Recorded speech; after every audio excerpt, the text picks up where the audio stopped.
Welcome to Scuba Stanley, Sailing and Adventures. Thanks for dropping by, and don't forget to hit that subscribe button. This is the story of the American Sailing Association 108 Offshore Passage Making class I took with the Virgin Islands Sailing Academy. In April of 2019, we would sail non-stop from St. Thomas to Palm Beach, Florida. The trip would take 8 days and be just over 1,000 miles. I arrived in St. Thomas on April 7th and checked into the Sapphire Beach and Condo Resort. I didn't have to report to the sailing vessel Gallivant for my class until the morning of April 9th.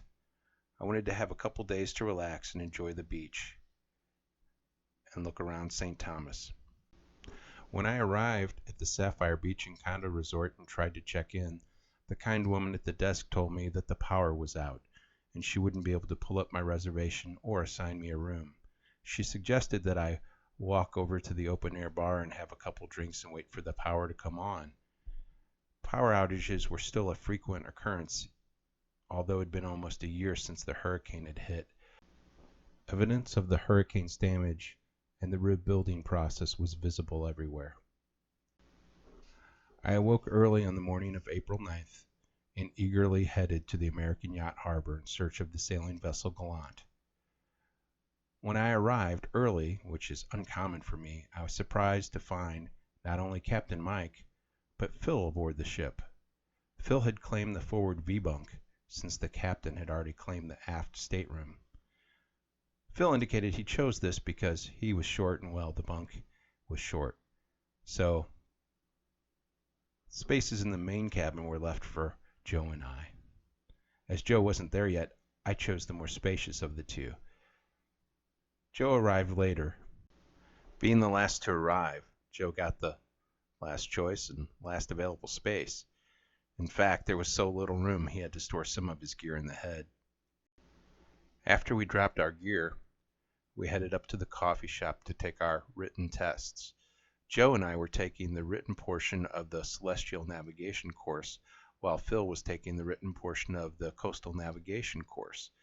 There just wasn't enough room on the boat for us to work with our charts. The testing was challenging, to say the very least. In the open-air coffee shop, we were working on wire mesh tables with paper charts and pencils. In addition, the wind was blowing the charts around. We had to find makeshift paperweights to hold the charts down. There was also a daycare just a couple tables over from us, with a lot of singing and noise from the children. On the other side of the building, there was construction and jackhammers. The test itself was difficult, meaning the material. Joe and I worked for a couple hours and were getting relatively the same answers, but we knew something was definitely wrong. We asked Captain Mike for some advice, and he suggested we might want to review the way we'd set up our blank forms.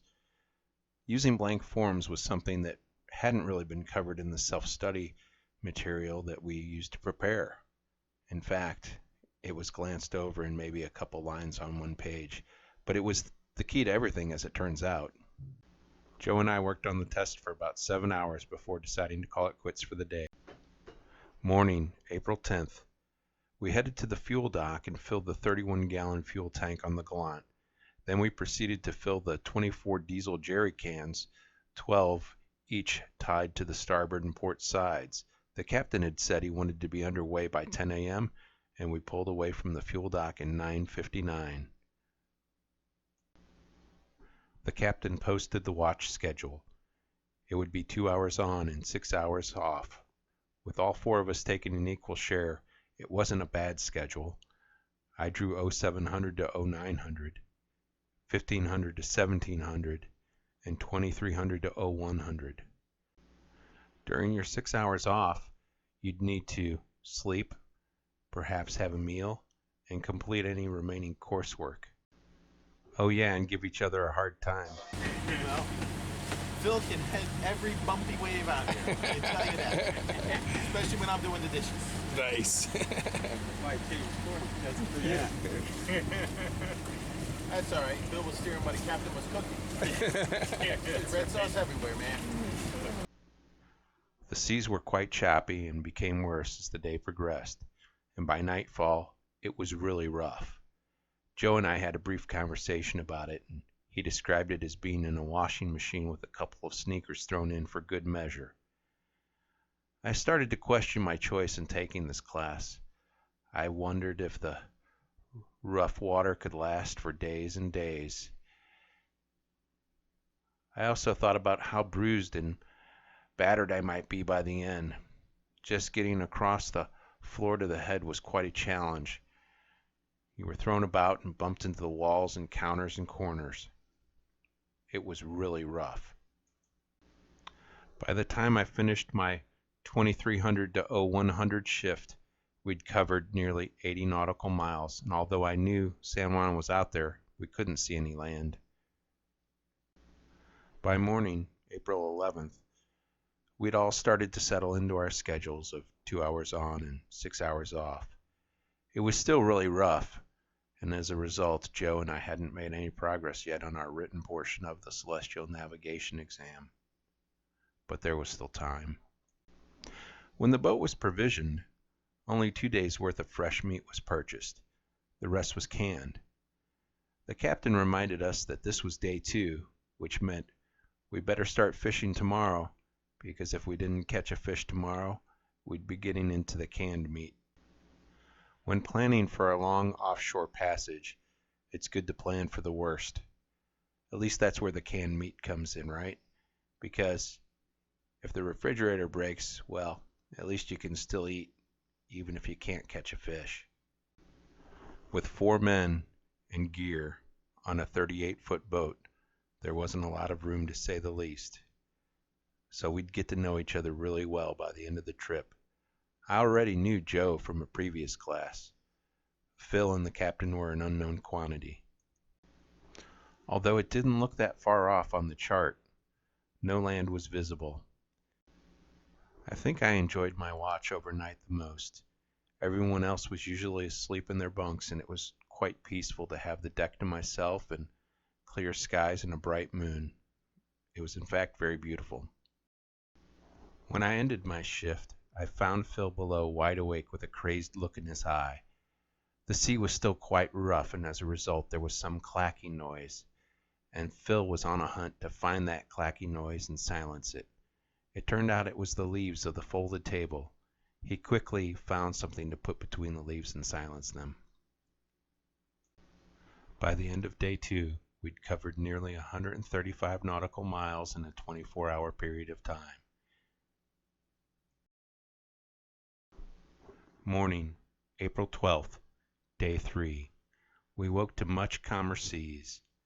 In fact, they were large rolling waves, very large, but spaced far enough apart that it was a gentle rocking motion. We got the sextant out and started to get familiar with it. Everyone was a lot more relaxed, and as a result, there was a lot more conversation.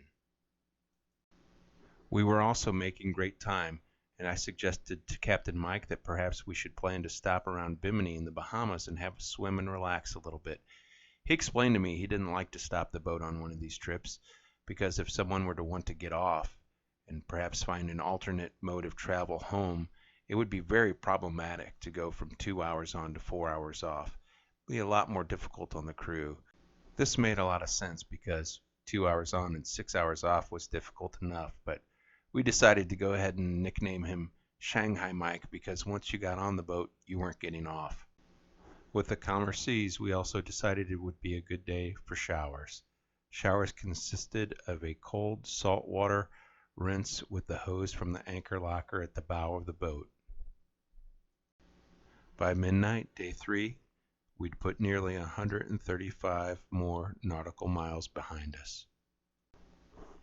Morning, April 13th, day 4. Light winds and following seas. With the endless horizon in all directions and the relentless schedule of 2 hours on and 6 hours off, things seemed a little repetitious. Joe and I discussed, and we agreed it was a little like Groundhog Day. We practiced with the sextant some more, took some sun sightings, and actually did a few reductions. Late in the afternoon, as Captain Mike was starting to prepare dinner, I caught a mahi-mahi. Since the canned meat was already open, we decided we'd just have a little sashimi and save the rest of the fish in the refrigerator for dinner the next day. All right, smile and say fish. Fish. Fish. Yeah. Big fish. And of course, I'm filming or taking pictures, so who's at the wheel? Yeah. Phil's the only one that drives the boat. Yeah. All over the place. Another 24 hours and nearly another 135 nautical miles. Morning, April 14th, day 5 at sea. Woke up to following seas. The winds had gotten a little better. The boat was very happy and very comfortable. Joe and I spent the day working on the written portion of the Celestial Navigation exam. It took us several hours, but eventually we finished. What a relief it was to finally be done with that thing. Later on, we got the sextant out and practiced with a few more sun sightings and reductions.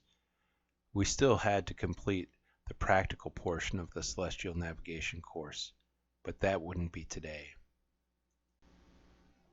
Later in the day, Joe pulled in a large mahi-mahi, much larger than the one I'd caught the day before. Everyone was getting along really well. We were catching fish and having a lot of fun, and the weather was great too. In addition to all this, we were still making great time. It was looking now like we might be early. Morning, April 15th, day 6 at sea. Endless horizon in all directions. It seems like a very long time since I've seen land. The days have become very routine, and usually at some point we heave to and refuel from the jerry cans using a rattle siphon. With light winds and calm seas, it was another great day for a shower. That meant up to the bow of the boat for a cold, saltwater shower using the hose from the anchor locker.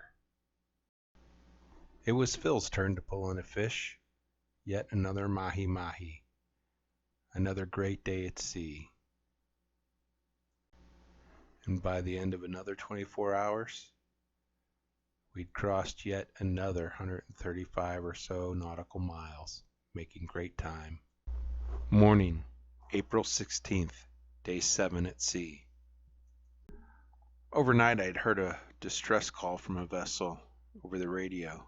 They were calling the Coast Guard and reported that they were sinking. It was a grim reminder of the danger at sea. We were not within range to respond, and I don't know what the outcome was. It was a beautiful morning. We had a fresh breeze, and with 3 reefs in the mainsail and the jib partially furled, we were doing over 6 knots. We were sailing south of the Abacos, and the water was a spectacular blue. Joe and I reduced the previously taken sun sightings and plotted a running fix. We also turned the compass. This meant that we both had completed the practical portions of the Celestial Navigation course. I was amazed at how accurate we were with the sextant. When we compared our running fix to what we'd recorded with the GPS, we were spot on. The sailing was great. It always seems that when the sailing is great, the fishing is great as well. As a result, I caught yet another mahi-mahi.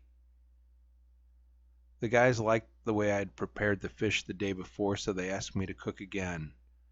It was very simple. I just heated some butter, added some minced garlic, a couple squirts of lime juice, and put the mahi-mahi in. It cooked almost instantly. It was very fresh and very good. After dinner, we still had a fresh breeze. We were sailing a beam reach. It was a great way to watch the sunset and have a rum ration. By midnight we were well into Bahamian waters, and the fishing would be done for this trip. Morning, April 17th, day 8 at sea. Did we dock last night? There was some odd activity overnight with the boat. We'd changed direction, and there was quite a bit of bouncing, and at one point I thought we'd bumped into something. Eventually, when I did get up in the morning, I asked Joe what had happened. Had we docked? Was I dreaming? Apparently the captain had Joe and Phil refuel at 0430, and that was why it was so bumpy. Me asking if we had docked became a running joke amongst the guys. It was a very calm, quiet morning. The sea was flat and there was little to no wind. The wind we did have was directly astern. When I came on watch at 0700, we were only making 3.5 knots. I inquired of the captain why we were running the engine at such a low RPM and why we weren't running it a bit higher. He communicated he was very concerned about fuel. There was a lot of ship traffic now, and by midnight we'd be on the other side of the Bahamas and well on our way home, running nearly a full day ahead of schedule. During the night, the captain advised us that the autopilot had failed, and now that we were crossing the Gulf Stream and in heavy shipping traffic, we'd be doing 2 hours on, 2 hours off. And there would be 2 people on at a time, one person to man the helm and one to keep watch for other ships. It was a long and stressful night. By daybreak, we were just off the coast of Florida, and by early morning we had arrived in the marina. It was April 18th, and we'd covered just over 1,000 miles. It was a great adventure, probably one of the greatest adventures of my life.